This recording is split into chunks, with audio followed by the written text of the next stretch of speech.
දන්නවද නත්තල් මාසෙ කියලා කියන්නේ බෞද්ධ අපිත් ආදරය කරන මාසයක්. ඉතින් මේ පාර ඔෆිස් එකේ අපි නත්තලට ලෑස්ති වුණේ මෙන්න මේ විදිහට.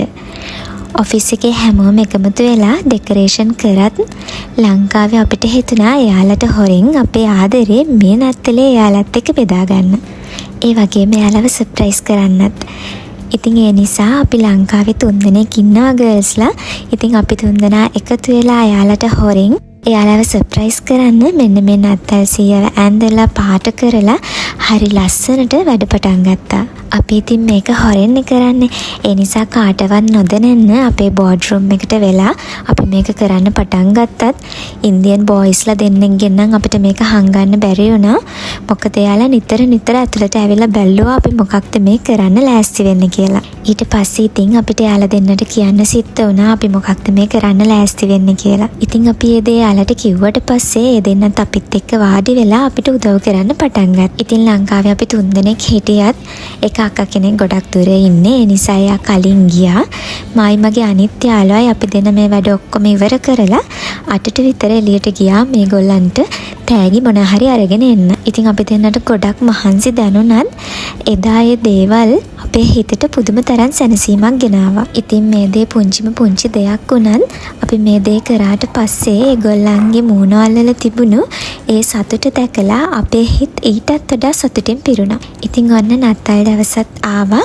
ඔෆිස් එකේ අපි කට්ටිය එකතු වෙලා මේ කරන්න යන්නේ සීක්‍රට් සැන්ටා. ඉතින් අපි කලින්ම තුන්ඩු දාලා ඉවර වෙලා කට්ටියව බෙදා ගත්තා. ඉතින් අපි දැන් මේ වෙලාවේදී කරන්නේ අපි තෑග්ගක් ගන්නවා එක්කෙනෙක්. අරගෙන එයා තෑග්ග බලලා ඊට පස්සේ එයා වෙන කෙනෙක්ගේ තෑග්ගක් සිලෙක්ට් කරගෙන ඒ කෙනාට ඒ තෑග්ග දෙනවා.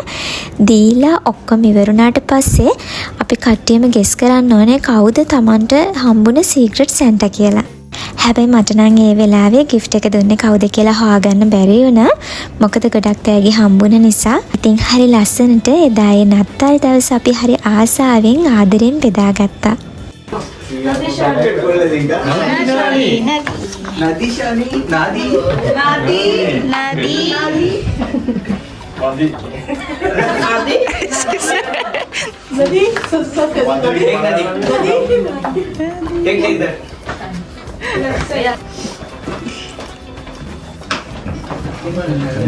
Get it on the paper.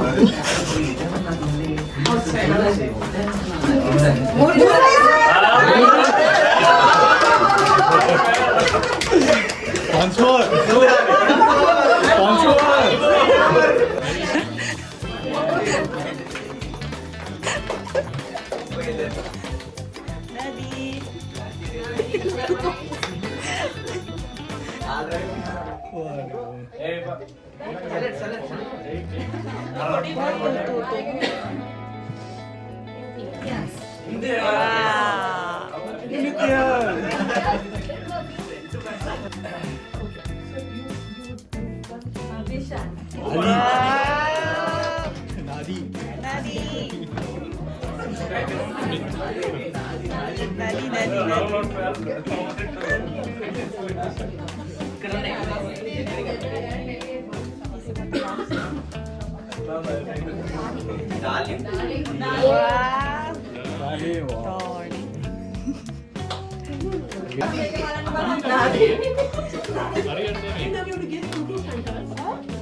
දන්නවද අපේ ජීවිතෙත් හරියට නත්තල් ගහක් වගේ. අපි තමයි අපිව සරස ගන්න ඕනේ අපිට ඕන විදිහට, ඒකත් අපි ආසම විදිහට.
fine, no? I just put it in your hand.